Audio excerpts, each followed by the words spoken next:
where the mind is without fear and the head is held high, where knowledge is free.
নমস্কার, আমি সুবীর কুমার দাস, জোত Arapur PN high স্কুলের বাংলার সহকারী শিক্ষক। আমি আজকে অষ্টম শ্রেণীর বাংলা পড়াবো। এর আগে অনেক শিক্ষক তারা তোমাদের ক্লাস করিয়েছেন অষ্টম শ্রেণীর। আমার আজকে অষ্টম শ্রেণীর প্রথম ক্লাস। আমি তোমাদের বইয়ের একেবারে প্রথম যে কবিতা, অর্থাৎ বোঝাপড়া, সেই কবিতাটা তোমাদের আজকে পড়াবো। বোঝাপড়া, কবি রবীন্দ্রনাথ ঠাকুর।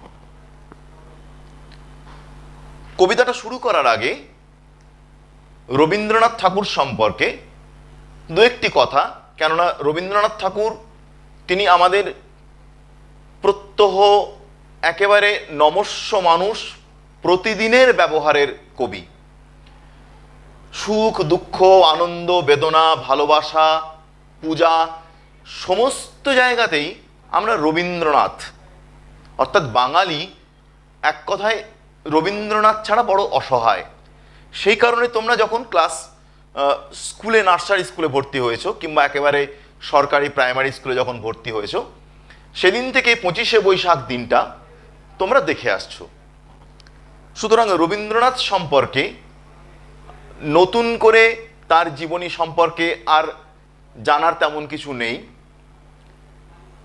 তার চেয়েও বলা ভালো, রবীন্দ্রনাথ সম্পর্কে এত বড় একটা ব্যক্তিত্ব, একটা রামধনুর মতো একটা তার বর্ণ বিচ্ছুরণ, সাহিত্য বিচ্ছুরণ, তার সম্পর্কে বলতে গেলে সারাদিনেও শেষ হবে না। সুতরাং সে ধৃষ্টতা করাটাও আমার পক্ষে অন্যায়।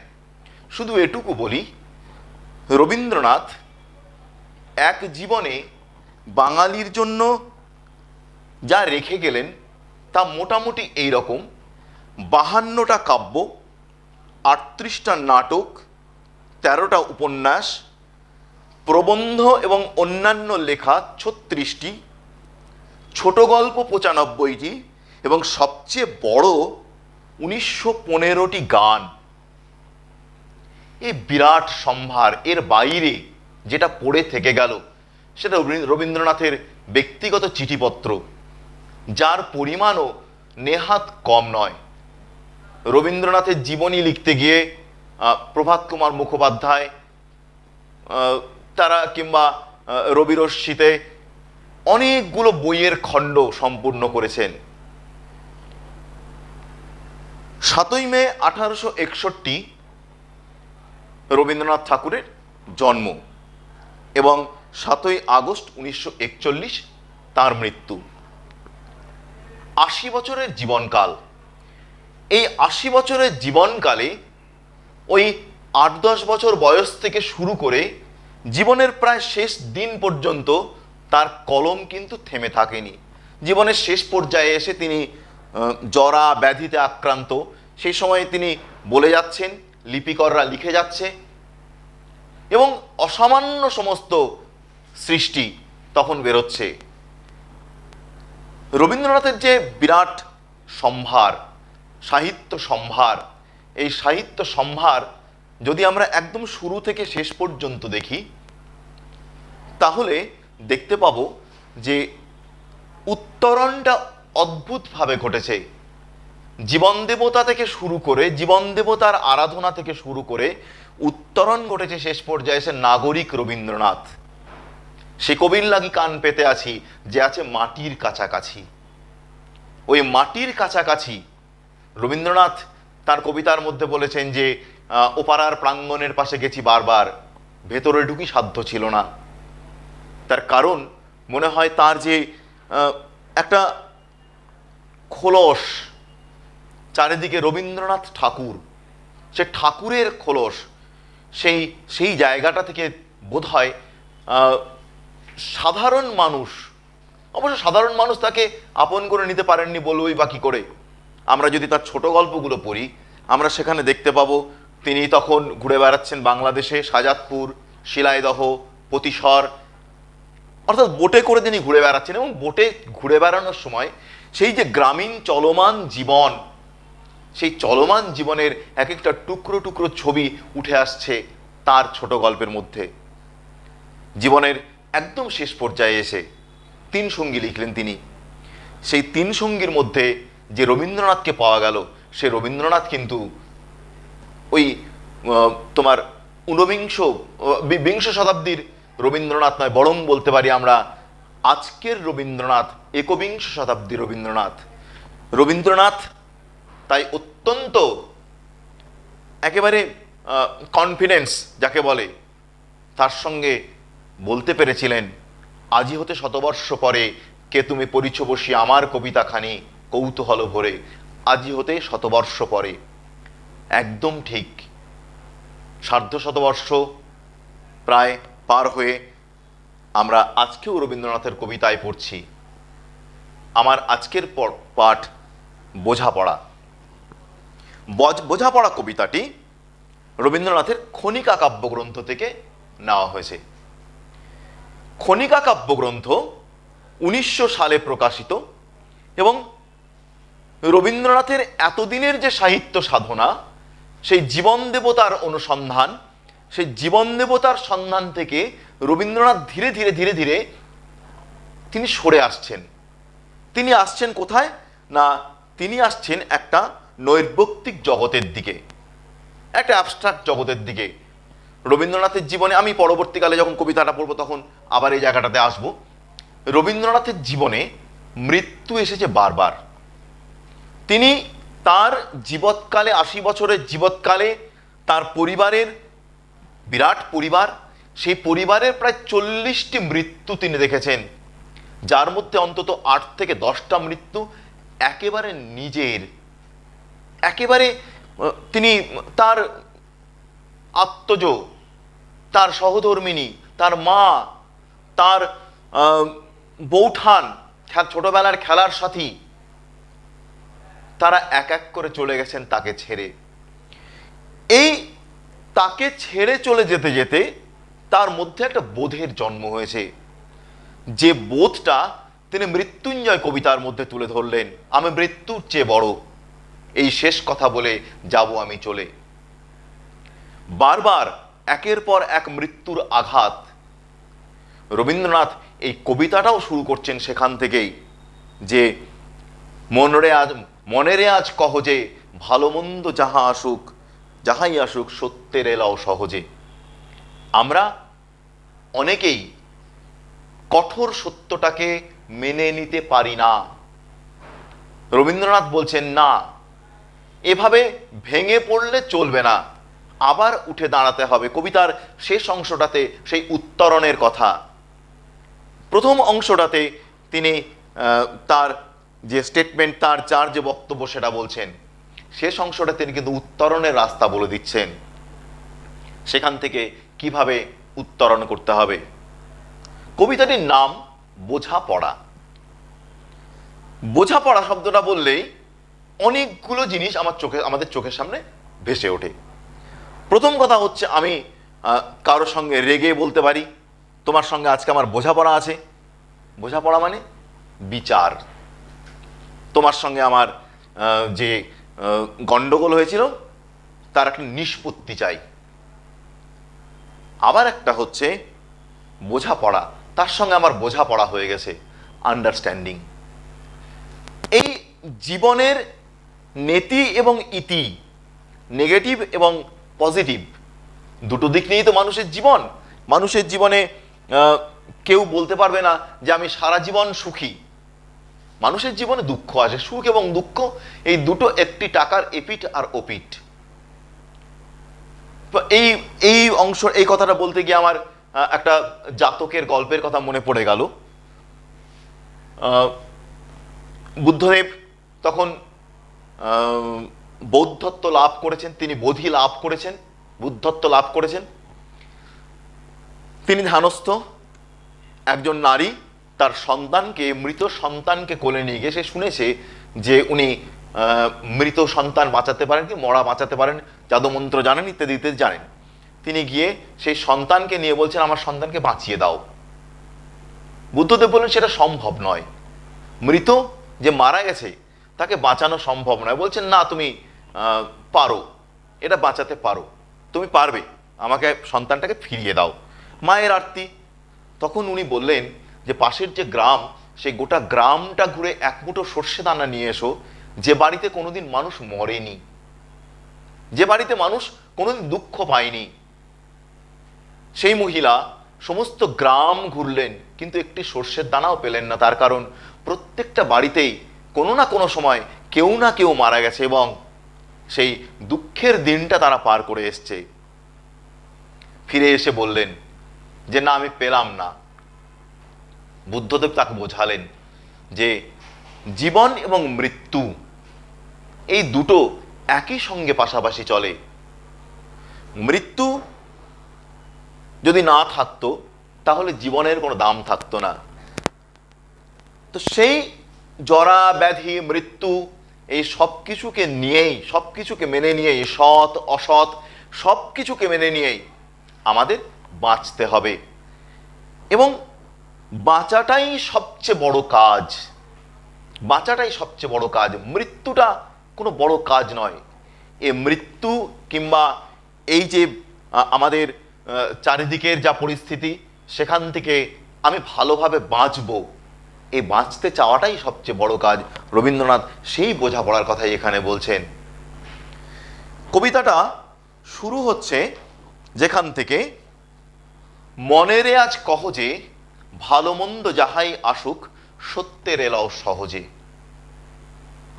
সত্যটাকে সহজভাবে মেনে নিতে হবে। কেন মেনে নিতে হবে? যদি সত্যটাকে আমি মেনে নিতে না পারি তাহলে আজীবন দুঃখের সাগরে আমি ভাসব এবং এই দুঃখের সাগরে ভাসতে ভাসতে আমি একদিন হতাশার মধ্যে চলে যাব। এই হতাশায় নিমগ্ন মানুষ সারা জীবনে কোনোদিন কোনো একটা ভালো কাজ করতে পারে না। সুতরাং হতাশাময় জীবন এটা আমাদের কারো কাম্য নয়। আজকের এই যে পরিস্থিতি, কোভিড পরিস্থিতি, এই কোভিড পরিস্থিতিতে আমরা স্কুল পাচ্ছি না, কলেজ পাচ্ছি না, ছাত্রছাত্রীরা বাড়িতে বসে থাকতে থাকতে তারা মোটামুটি স্কুলের কথা ভুলেই গেছে। স্কুলে কি ক্লাস হতো, কি হতো। আমরা মাঝে মাঝে স্কুলে যাচ্ছি, যে ছেলেপেলেগুলোকে দেখতে পাচ্ছি, সেই ছেলেপেলেগুলোর মুখগুলো অনেকটা, কিছু কিছু ছেলেপেলের মুখ যারা একেবারে সামনের সারি তাদের মনে আছে, বাকিদের মুখগুলো প্রায় অস্পষ্ট। তাহলে এখান থেকে ছেলেপেলে এবং আমাদের মধ্যে একটা হতাশার তৈরি হতে পারে যে তাহলে এই পরিস্থিতি থেকে আমরা কোনোদিন বেরোতে পারবো না। এখান থেকে যদি বেরোতে না পারি তাহলে বাচ্চাগুলোর কি হবে? এই বাচ্চাগুলো তো স্কুল ছেড়ে দিচ্ছে, এই বাচ্চাগুলোকে স্কুলে ফেরাতে হবে। কিন্তু এটা তো সত্যি যে প্রত্যেকটা শিশুর জীবন আগে, তারপরে লেখাপড়া। পরিস্থিতি একটু স্বাভাবিক হলেই স্কুলগুলো খুলবে, আবার আমরা সেই ছেলেপেলেগুলো দেখতে পাবো, আবার সেই একেবারে কলতানময় স্কুল। তাহলে এই সত্যটাকে আমাকে মেনে নিতে হবে। সুতরাং আমার মনকে বোঝাতে হবে যে ভালো মন্দ যাহা আসুক, যাই কিছু হোক, জীবনে ভালো মন্দ আসবেই, সত্যের এলাও সহজে। কেউ বা তোমায় ভালোবাসে, কেউ বা বাসতে পারে না যে, কেউ বিকিয়ে আছে, কেউ বা সিকি পয়সা ধারে না যে। অসাধারণ একটা কথা বললেন রবীন্দ্রনাথ। কেউ বা তোমায় ভালোবাসে, কেউ বাসতে পারে না যে। একটা মানুষ, সে কখনোই সবার কাছে ভালো হতে পারে না। যদি কেউ দাবি করে যে আমাকে সবাই খুব ভালোবাসে, তাহলে বলবো হয় সে মিথ্যা কথা বলে, অথবা তাকে যারা ভালোবাসে না তারা মুখের সামনে তার ভয়ে বলতে পারে না। কেননা ভালোই মন্দই মেশানো এ জগৎ। আমি একটা মানুষ, আমি সবাইকে খুশি করতে পারবো না। সবাইকে খুশি করতে গেলে যে এফর্টটা আমাকে দিতে হবে, তাতে কেউই খুশি হবে না। সুতরাং আমি জানি যে আমাকে কেউ কেউ ভালোবাসে, আবার কেউ কেউ মোটেই ভালোবাসে না। এটা মেনে নিতে হবে। আমাকে ভালোবাসে না সুতরাং সে খারাপ, এটা বললে চলবে না।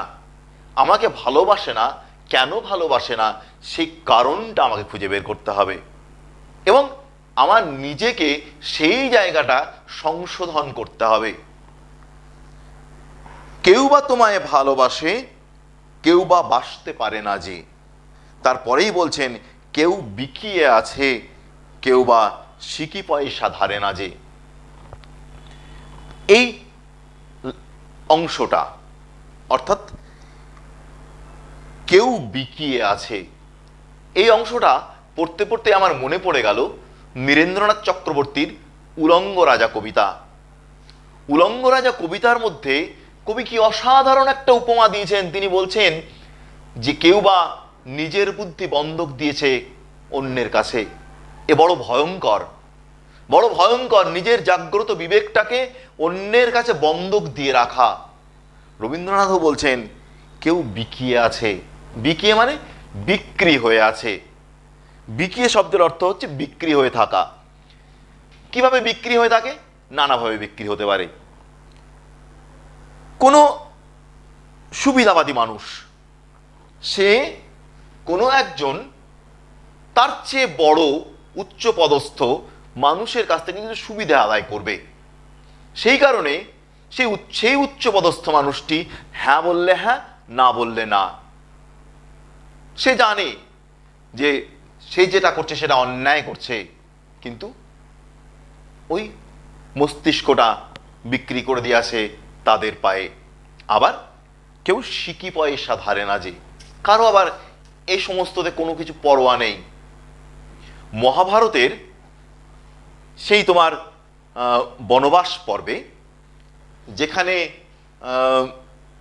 দ্রৌপদী এবং কুন্তী জল তেষ্টায় একান্তভাবে ক্লান্ত, সেই পরিস্থিতিতে নকুল এবং সহদেব তারা গাছের উপরে উঠে দেখলেন যে অনেক দূরে একটা জলাশয় দেখা যাচ্ছে, যে জলাশয়টায় জল টলমল করছে। যথারীতি তারা সেই জলাশয়ে হেঁটে জল আনতে গেলেন।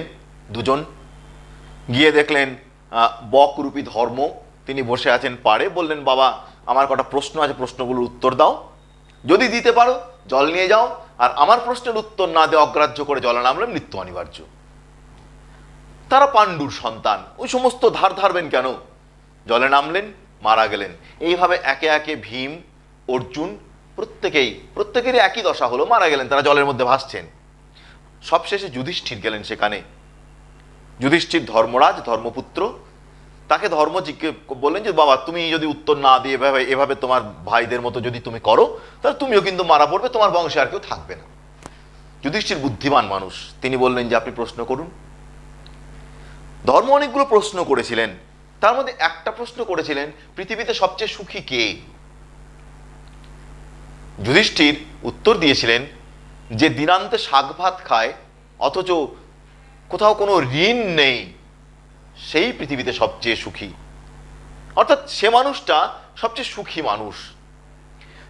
এখানে যে দুটো পংক্তি বলা হলো, একটা হচ্ছে বিক্রি হয়ে থাকা, একটা হচ্ছে সিকি পয়সা কোনো ধার নেই। দুটো মানুষ, দিনের শেষে দুজনকেই যখন বিবেকের সামনে দাঁড়াতে হয় কিংবা বিবেকের একবার সামনে দাঁড়ায়, তখন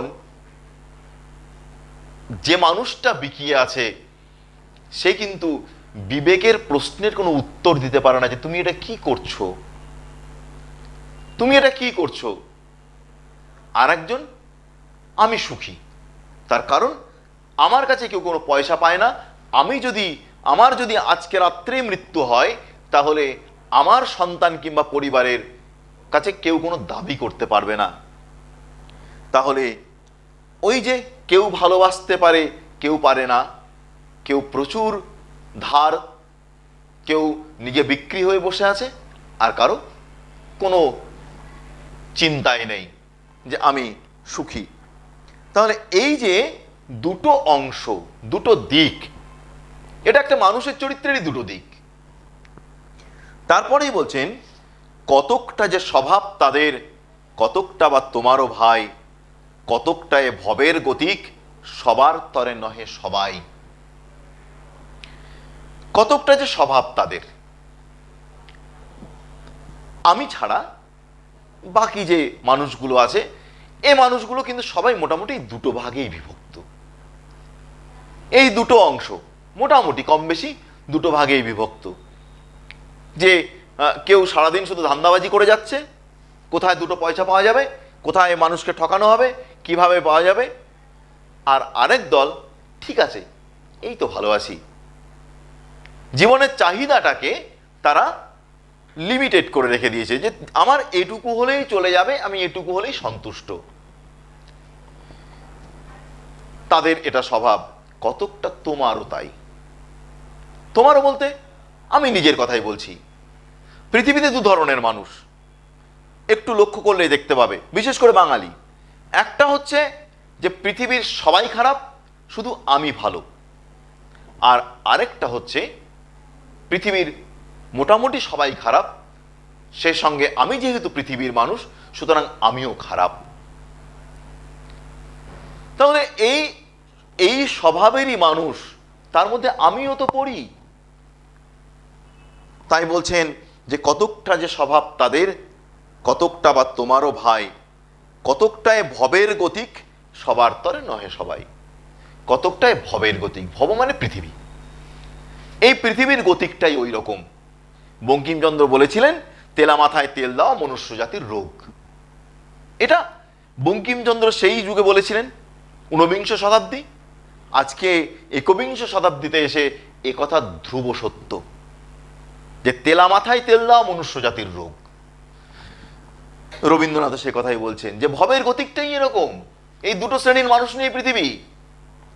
আর বলছেন সবার তরে নহে সবাই। একটা ভাব সম্প্রসারণের লাইন তোমরা যখন ক্লাস 9 কিংবা ক্লাস তোমাদের 8 হয়তো করতে হয়, কিছু কিছু কোনো স্কুলে, ভালো স্কুলগুলোতে যেগুলো, সেগুলো করতে হয়, ক্লাস 9 গিয়ে করতেই হবে। ভাব সম্প্রসারণ, যে সকলের তরে সকলে আমরা, প্রত্যেকে আমরা পরের তরে। এটা একটা আদর্শের কথা যে আপনার এলো এই বিব্রত রহিতে, আসে নাই কেহ অবনী পরে, সকলের তরে সকলে আমরা, প্রত্যেকে আমরা পরের তরে। রবীন্দ্রনাথ কিন্তু উল্টো কথা বলছেন। রবীন্দ্রনাথ বলছেন সবার তরে নহে সবাই। সবাইকে সাহায্য করতে পারবে, সবার প্রয়োজনটা তো বিভিন্ন রকম। তাহলে প্রত্যেকের, সকলের তরে সকলে আমরা, প্রত্যেকে আমরা পরের তরে। আদর্শগত দিক থেকে একদম ঠিক। কিন্তু বাস্তবে যখন আসছি তখন দেখতে পাচ্ছি যে না, সবার জন্য তো সবাই নয়। তার কারণ মানুষ, বেশিরভাগ মানুষ বেসিক্যালি স্বার্থপর। নিজেরটুকু ভাবনা চিন্তা সবচেয়ে বেশি। যারা ভাবনা চিন্তা করেন না নিজেরটুকু, তারা সর্বত্যাগী সন্ন্যাসী, তারা মহামানব, তারা জগতের ভালোর জন্য, সকলের ভালোর জন্য সেসব কথা ভাবেন। আর আমাদের মতো ক্ষুদ্রমতির মানুষ, যারা আমাদের মতো সাধারণ মানুষ, তারা নিজেরটুকু এবং তার একটুখানি বাইরে আমার চারিদিকের পরিবেশ পরিমণ্ডল, গ্রাম, পাড়া, শহর, এই জায়গাটুকুর ভালো আমি শুধু চাই। তার বাইরে কিন্তু তোমার আমাদের প্রাচীন শাস্ত্র তো বলছে বসুধৈব কুটুম্বকম, সারা পৃথিবী আমার আত্মীয়। অত বড় কথা আমার ভাবার সময় কোথায়? আমি অত বড় কথা ভেবে করবোটা কি? এটা আমাদের মনের বক্তব্য। রবীন্দ্রনাথও বলছেন যে সবার তরে নয় সবাই, সবার প্রয়োজন সবাই মেটাতে পারে না। তারপরেই একটা অসাধারণ কথা বলছেন, তোমায় কতক ফাঁকি দেবে, তুমিও কতক দেবে ফাঁকি, তোমার ভোগে কতক পড়বে, পরের ভোগে থাকবে বাকি। অসাধারণ কথা, যে তোমায় কতক ফাঁকি দেবে। তোমাকে ফাঁকি দেওয়ার জন্য সারা পৃথিবী ভুবনজোড়া ফাঁদ পেতে রাখা আছে। সে ফাঁকিটা বিভিন্ন রকম ফাঁকি হতে পারে। সে ফাঁকিটা তোমার পার্থিব জগতের ফাঁকি হতে পারে, সে ফাঁকিটা তোমার আধ্যাত্মিক ফাঁকি হতে পারে, বিভিন্ন রকমের ফাঁকি। তোমাকে ফাঁকি দেওয়ার জন্য ভুবনজোড়া ফাঁদ পাতা। আবার তুমি চেষ্টা করে যাচ্ছ যে তুমি কিভাবে অন্যকে ফাঁকি দেবে। তার মানে তুমি যখন অন্যকে ফাঁকি দেওয়ার জন্য চেষ্টা করে যাচ্ছ, তুমি স্বাভাবিক মনে রাখবে তোমাকেও ফাঁকি দেওয়ার জন্য অন্য কেউ চেষ্টা করে যাচ্ছে। অর্থাৎ সারা পৃথিবী জোড়াই এই ফাঁকি দেওয়ার খেলা চলছে, যে খেলায় শুধু মানুষ নয়, মানুষের সঙ্গে ঈশ্বরও একসঙ্গে ঘুরছে। তোমরা যখন বড় হবে, বড় হয়ে আরেকটু বড় হয়ে যখন মহাশ্বেতা দেবীর কিছু লেখা পড়বে, সেই মহাশ্বেতা দেবীর লেখার মধ্যে দেখতে পাবে যে সুন্দরবনের বাদা অঞ্চলে যে ঝড় হয়েছিল, সেটা খুব সম্ভবত আইলা। সেই আইলার কথা বলতে গিয়ে সুন্দরবনের একেবারে বিদ্যাধরী নদীর তীরের কিছু ঘটনা উঠে এসছে তার গল্পগুলোর মধ্যে। সেখানে ওই ঝড়ের মধ্যে যখন উৎসব নাইয়া বলে একজন চরিত্র আছে, সেখানে সেই চরিত্র তাদের যখন বাড়ির চালটা উড়ে চলে যাচ্ছে, তার স্ত্রী পুত্র যখন উড়ে চলে যাচ্ছে তোমার নদীর জলের মধ্যে টানে, বন্যার টানে চলে যাচ্ছে, সেখানে উৎসব নাইয়া ভগবান ভগবান বলে খুব ডেকেছিল। মহাশ্বেতা দেবী তিনি খুব ব্যঙ্গ করেই লিখেছিলেন যে এই রকম দুর্যোগের দিনে ঈশ্বরও বোধ হয় কাঁথা মুড়ি দিয়ে ঘুমান। তো সেই ফাঁকি দেওয়ার খেলাটা কিন্তু চলছেই, সারা পৃথিবী জুড়েই চলছে। তার ফলে কি হবে, তুমি যেটুকু অর্জন করতে পারলে ফাঁকি দিয়ে, সেটুকু তোমার ভাগে পড়লো। পুরো অংশটা যদি এক হয়, তাহলে পারে তার একটা অংশ তোমার ভাগে পড়লো, বাকি অংশটা তো পড়ে থেকে গেল। সে অংশটা কিন্তু তুমি পাচ্ছ না, সে অংশটা চলে গেল অন্যের ভাগে, তারা সকলে মিলে ভাগ করে নিল। তাহলে পৃথিবীতে সমস্ত কিছু, সমস্ত সুখটুকু শুধু তোমারই যে ভাগ্যে পড়বে, এটা আশা করা নিতান্ত অন্যায়। এটা আশা করো না কখনো। এই সত্যটা তুমি স্বীকার করে নাও যে সবটুকু সুখই আমার ভাগে পড়বে, এটা কখনোই নয়।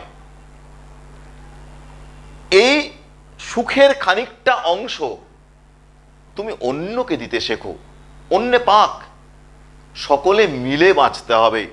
তাহলে এই বোঝাপড়াটা আজকে পৃথিবীর মানুষের কাছে করে নিতে হবে যে সমস্ত সুখটুকু আমার ভাগ্যে পড়বে এটা নয়, খানিকটা অংশ তাদের দিকেও যাবে, পরের ভোগে থাকবে বাকি। তারপরেই বলছেন মান্ধাতারি আমল থেকে চলে আসছে এমনি রকম, তোমারই কি এমন ভাগ্য বাঁচিয়ে যাবে সকল জখম। মান্ধাতার আমল বললে আমরা বুঝি একদম বহু প্রাচীন কাল, তার মানে আবহমান কাল ধরে চলে আসছে মান্ধাতা।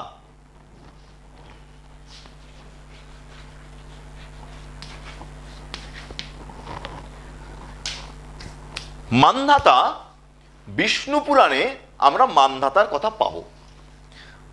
মান্ধাতা ছিলেন সূর্যবংশের একজন রাজা। সূর্যবংশের এই রাজা, তার পরবর্তী অনেক প্রজন্ম পরে এই সূর্যবংশেই রামচন্দ্রের জন্ম হয়। সুধীরচন্দ্র সরকার তিনি যে পৌরাণিক অভিধান লিখেছিলেন, সেই পৌরাণিক অভিধান থেকে জানা যায় যে সূর্যবংশের রাজা মান্ধাতা তিনি যুবনাশ্বের পুত্র, কিন্তু তার জন্ম মাতা নয় পিতার গর্ভ থেকে হয়েছিল। সেটা পৌরাণিক গল্প, এখানে সময়ের খুব অভাব, সে কারণে আমি বিস্তারিত গল্পটা বলবো না। আমি জাস্ট শুধুমাত্র একটু ছুঁয়ে চলে যাব। মান্ধাতা পৌরাণিক গল্প অনুসারে জানা যায় যে রাজা যুবনাশ্ব সন্তানহীন ছিলেন। তিনি দীর্ঘদিন সন্তানের জন্য চেষ্টা করেছেন। তার কবিরাজ, বৈদ্য সমস্ত কিছু ফেল করে গেছে। অবশেষে তিনি ঋষিদের আশ্রমে আশ্রয় নিলেন। সেই ঋষিদের আশ্রমে তিনি দীর্ঘদিন তপস্যা করলেন এবং ঋষিরা তাতে তৃপ্ত হলেন। তৃপ্ত হয়ে তাকে যুবনাশ্বের জন্য পুত্রেষ্টি যজ্ঞ করলেন। পুত্রেষ্টি যজ্ঞ করার পরে সেই যজ্ঞের যে ঘটের যে জলটা ছিল, সে মন্ত্রপুত জল, সে মন্ত্রপুত জলটা তিনি যুবনাশ্বকে দিলেন এবং বললেন যে বাইরের একটা বেদিতে ঘুমোতে যাওয়ার আগে সেই জলটা রেখে দিতে হবে, রাতভর সেই জলটা থাকবে সেখানে। পরের দিন সকালে উঠে তার স্ত্রী সেই জল পান করলে তিনি সন্তান সম্ভবা হবেন। কিন্তু রাজা যুবনাশ্ব ভোরবেলায় ঘুম থেকে উঠে ভুল করে সেই জল পান করে ফেললেন। ঋষিরা বললেন যে আমাদের আশীর্বাদ, সুতরাং এটা অন্যথা হওয়ার কোনো উপায় নেই। রাজা যুবনাশ্ব তিনি গর্ভধারণ করলেন, পুরুষ হয়ে গর্ভধারণ করলেন এবং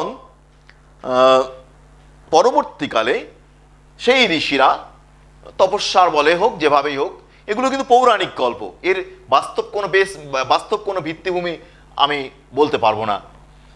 তো সেই যুবনাশ্ব পরবর্তীকালে ঋষিরা অনেক সাধনা করে তাকে যে নারীদের যে সন্তান ধারণের যে যন্ত্রণা, সেই যন্ত্রণা থেকে তাকে মুক্তি দিয়েছিলেন এবং মাত্র দ্বাদশ দিনে সেই সন্তান যথাসময়ে জন্মগ্রহণ করেছিল। সন্তান দ্বাদশ দিনে দ্বাদশ বর্ষের যে বৃদ্ধি, সে বৃদ্ধিপ্রাপ্ত হন। ইনি হচ্ছেন মান্ধাতা, যিনি কোনো মাতা নয়, পিতার গর্ভজাত সন্তান। এই মান্ধাতার পরবর্তীকালে তিনি বিদ্যাশিক্ষা এবং অস্ত্রশিক্ষায় অতুলনীয় হয়ে ওঠেন। এই মান্ধাতার আমল বোঝানোর জন্যেই বহু প্রাচীন কালকে বোঝানো হয়েছে। রবীন্দ্রনাথ বলছেন সেই যে মান্ধাতার আমল রামচন্দ্রের কয়েকটা জেনারেশন আগে, বেশ কয়েক জেনারেশন আগে, অর্থাৎ প্রায় সত্যযুগ, সেই সময়ে সত্য, দাপর, ত্রেতা এবং কলি, 4টে যুগ। তো সেই মান্ধাতার আমলে তখন থেকেই এই সিস্টেমটাই চলে আসছে যে সমস্ত সুখটা কোনো একজনের ভাগে যাবে না, তোমার ভাগে খানিক, অন্যজনের ভাগে খানিক, এইভাবেই সবকিছু ডিস্ট্রিবিউট হবে। তো তোমার কি এমন ভাগ্য বাঁচিয়ে, আজ মান্ধাতারই আমল থেকে চলে আসছে এমনি রকম, তোমারই কি এমন ভাগ্য বাঁচিয়ে যাবে সকল জখম অর্থাৎ ক্ষত।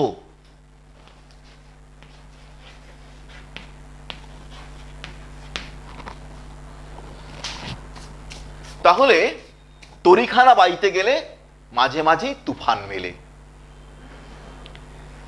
তুমি নদীতে, সমুদ্রে নৌকো চালাবে, জাহাজ চালাবে, তোমাকে কোনোদিন ঝড়ের সামনে পড়তে হবে না, এটা তো হতে পারে না।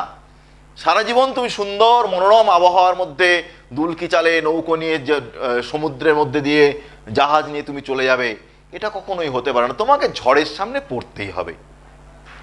সে তুমি যত বড়ই নাবিক হও, যত বিখ্যাতই নাবিক হও, সে এটা একদম ইউনিভার্সাল ট্রুথ। সেই তোমার যখন প্রথম শুরু হয়েছিল নৌকা বওয়া, কিংবা যখন জাহাজ, পালতোলা জাহাজে করে পৃথিবী প্রদক্ষিণে চিন্তা ভাবনা হচ্ছিল, তখন থেকে আজ পর্যন্ত এটা সত্যি। তাহলে মান্ধাতার আমল থেকে এটা চলে আসছে, তোমার এমন কি ভাগ্য ভালো, এড়িয়ে যাবে সকল জখম। অর্থাৎ তোমার গায়ে কোনো আঁচড়টি লাগবে না। শুধু এখানে জখম মানে গায়ের আঁচড় নয়, মনের আঁচড়ের কথাও বলা হচ্ছে। অর্থাৎ সারাটা জীবন তুমি সুখভোগ করে যাবে মহানন্দে, এ তো হতে পারে না। সুখের সঙ্গে সঙ্গে তোমার জীবনে দুঃখ আসবে, এবং আসতে বাধ্য, আসবেই। তুমি একটা যে কোনো টাকার নোট নিলে যেরকম একটা পৃষ্ঠা নিতে পারো না, তোমাকে দুটো দিকই ছাপা দিক নিতে হয়, ঠিক তেমনি ভাবে একটা টাকার এপিটোপিটের মতো সুখ দুঃখ অবস্থান করে। তাহলে তোমার জখম বাঁচিয়ে যাওয়ার, ক্ষত বাঁচিয়ে যাওয়ার কোনো রাস্তা তোমার সামনে খোলা নেই। তাহলে তোমার সামনে যখন কোনো রাস্তা খোলা নেই, তাহলে তুমি কি করবে? তুমি কি হা হুতাশ করে মরে যাবে? তুমি কি বলবে যে আমি এখান থেকে কি করে কাটিয়ে উঠবো? নাকি তোমাকে মনের শক্তি সঞ্চার করতে হবে যে আমি আজকে বিপদের মধ্যে পড়ে আছি, এখান থেকে কি করে উত্তরণ করা যায়, কি করে আমি বাইরে বেরিয়ে আসতে পারি, সেই চেষ্টাটা করব। সমস্ত মানুষ সাধারণত দ্বিতীয় চেষ্টাটাই করে থাকেন, যে আমি এখান থেকে কি করে বাইরে বেরোবো, আমি এই ঘেরাটোপের এই তোমার জখমের ঘেরাটোপ, সেখান থেকে বাইরে বেরোবো কি করে। তার জন্য কি করতে হবে? তার জন্য করতে হবে, মনেরে আজ কহ যে ভালো মন্দ যাহাই আসুক সত্যেরে লও সহজে। মনকে বলতে হবে যে জীবনে শুধুমাত্র জীবন সুখভোগের জন্য নয়, জীবনটা আমার সব কিছুই আসবে, প্রত্যেকটা মানুষের জীবনে আসে। সুতরাং এই যে তমনিসার অন্ধকার আমার জীবনে এসেছে, এটা কেটে যাবে, এবং এটা কাটার জন্য আমাকে নিজেকে সচেষ্ট হতে হবে। আমি যদি কোনো সচেষ্ট না হই, তাহলে সেটা হবে না। ভগবান তাদেরকেই সাহায্য করেন যারা নিজেদের সাহায্য করে। তুমি নিজে যদি কোনো কিছু না করো, পরীক্ষার সময় আগে যদি লেখাপড়াটা ঠিকঠাক মতো না করো, তুমি হাজার ঠাকুরের সামনে মাথা নত করো আর হাজার ওই হাত জোড় করে প্রার্থনা করো, কোনো লাভ নেই, হবে না কিছু। তাহলে কর্মটা তোমাকে করতে হবে, তাহলেই তুমি বিপদ থেকে উত্তরণ হয়ে বাইরে বেরিয়ে আসতে পারবে। সুতরাং যা কিছু আসছে সেটা সহজ মনে মেনে নাও। প্রকৃত মানুষ, ভগবান বলছেন প্রকৃত মানুষ কে? যে মানুষটা দুঃখে অনুদ্বিগ্ন মানা, সুখে সুবিগত স্পৃহ। অর্থাৎ দুঃখ আসলে উদ্বিগ্ন হয় না, যে দুঃখ তো আমার জীবনে আসতেই পারে, সুতরাং উদ্বিগ্ন হয়ে হায় হায় করে হা হুতাশ করে আমি কি করব, আমাকে বরং এখান থেকে বেরোনোর রাস্তা বের করতে হবে। আর সুখে সুবিগত স্পৃহ, অর্থাৎ প্রচুর ধন সম্পদ এসছে আমাদের চারিদিকে, বহু মানুষকে আমরা দেখতে পাই, হঠাৎ করে বড় লোক হয়ে গেলে তার গরিব যে পড়শি, গরিব যে আত্মীয় স্বজন, তাদেরকে সে চিনতে পারে না। কিন্তু মাথায় রাখতে হবে যে এ সম্পদ ক্ষণস্থায়ী, আজ আছে কাল নেই, চলে যাবে, চোখের সামনে সবকিছু উড়ে চলে যাবে, দেখতে পাবে না। সেদিন কি করবে? তাহলে সুখ আসলেও সে সুখে ভেসে যাওয়াটা প্রকৃত মানুষের কাজ নয়। যে এটা করতে পারে, যে দুঃখ আসলে উদ্বিগ্ন হব না, কিংবা সুখ আসলেও যে আহা আমার কত টাকা, এটা আমি করব না, সেই প্রকৃত মানুষ। রবীন্দ্রনাথ সেই রকম মানুষেরই কথা বলছেন, যে ভালো মন্দ যাহাই আসুক সত্যের লও সহজে। যা কিছু আসুক সত্যটাকে সহজভাবে নাও।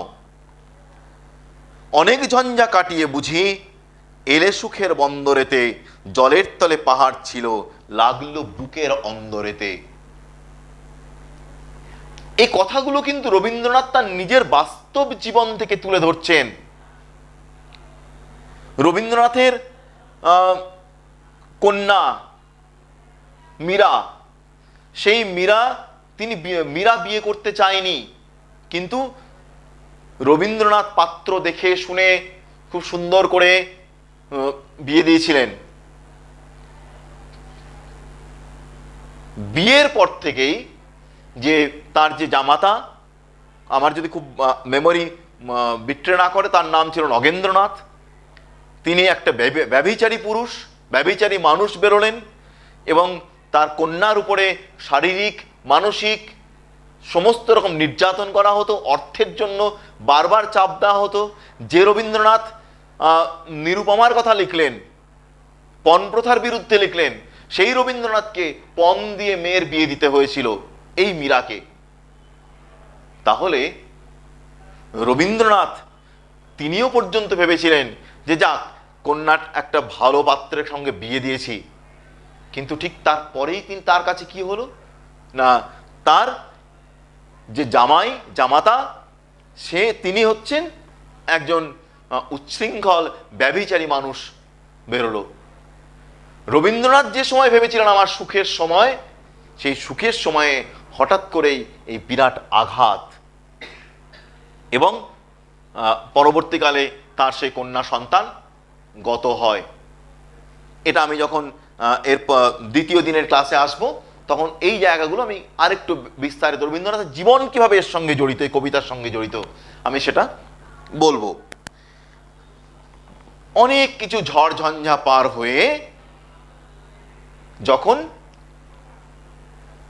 একটা সুখের সময় আসছে আমার জীবনে, আমাদের জীবনে, সেই সময়ে হঠাৎ করেই একটা বড় আঘাতটা কিরকম? বেশিরভাগ ক্ষেত্রে যেটা হয় সেটা হচ্ছে, ধরো খুব গরিব সন্তান, সে সন্তান অনেক কষ্ট করে মা বাবা তারা লেখাপড়া শেখালেন, লেখাপড়া শেখানোর পরে সে একটা ভালো চাকরি বাকরি পেল, বাবা মা তাদের একটা পরিপূর্ণ সংসার, যে সংসারে তখন সুখ স্বাচ্ছন্দ্য সচ্ছলতা সবকিছু ধীরে ধীরে আসতে শুরু করেছে। মা বাবা ভাবছেন যে এতদিনের দুঃখ কষ্ট সেটা আমাদের দূরে চলে যাবে। ঠিক এইরকম সময়ে কোনো একটা বিয়োগ বেদনা,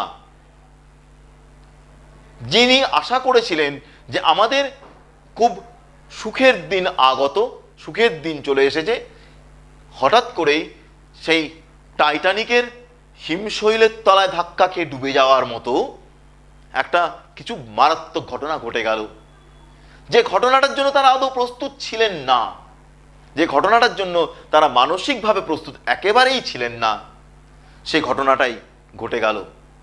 রবীন্দ্রনাথের জীবনে এরকম বহু ঘটনা বারবার ঘটেছে।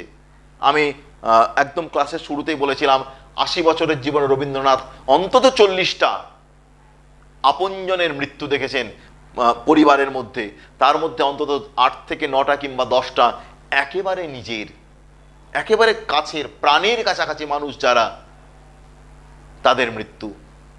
তার রবীন্দ্রনাথ যে সময়টা ভাবছেন যে আমি একটু ঘুরে দাঁড়াচ্ছি, কিংবা আমরা যখন ভাবছি আমি একটু ঘুরে দাঁড়াচ্ছি, আমাকে এবার উঠে দাঁড়াতে হবে, আমি সুখের সময়টা আমি দেখতে পাচ্ছি আসছে, ঠিক সেই সময়ে যেন অনেক ঝঞ্ঝা কাটিয়ে বুঝি, ঝঞ্ঝা মানে ঝড় ঝাপটা কাটিয়ে বুঝি এলে সুখের বন্দরেতে, মনে হচ্ছে যাক উত্তম আশা অন্তরী, কেপ অফ গুড হোপ চলে এসছে। ঠিক সেই সময়ে কি হচ্ছে, জলের তলে পাহাড় ছিল, তুমি বুঝতে পারোনি যে জলের নিচে ডুবো পাহাড় তোমার জাহাজটাকে কখন ফুটো করে দেওয়ার জন্য দাঁড়িয়ে আছে। তো সেই ডুবো পাহাড়ের তলায় তোমার জাহাজটা ধাক্কা লাগলো, এবং ধাক্কা লাগার সঙ্গে সঙ্গে সেই জাহাজটা ফুটো হয়ে গেল। তোমার জীবনে আরো একবার আঘাত আসলো। মৃত্যুঞ্জয় কবিতা থেকেই বলতে হয়, নামিল আঘাত। তো সেই আঘাতে আঘাতে জীর্ণ দীর্ণ হতে হতে এগিয়ে চলতে হবে। প্রত্যেকটা মানুষের জীবনে আঘাত আসে। আঘাত খেয়ে যারা ভেঙে পড়ে তাদের জন্য এ জীবন নয়, বরং আঘাত খেয়ে যে দাঁড়িয়ে থাকে, যে শালপ্রাংশু মহাতরুর মতো দাঁড়িয়ে থাকে, তার জন্যে এ জীবন, এ পৃথিবী। আজকের ক্লাসে এটুকুই। দ্বিতীয় দিনের ক্লাসে আমি এই কবিতাটা তোমাদের সম্পূর্ণ শেষ করে দেব এবং প্রয়োজনে প্রশ্ন নিয়েও আলোচনা করে দেবো যদি সময় পাই। আজকে এটুকুই। তোমরা সাবধানে থাকবে, ভালো থাকবে। আগামী দিনে আমরা তোমাদের সঙ্গে স্কুলে দেখা করার অপেক্ষায় রইলাম। ধন্যবাদ সকলকে, ভালো থেকো তোমরা।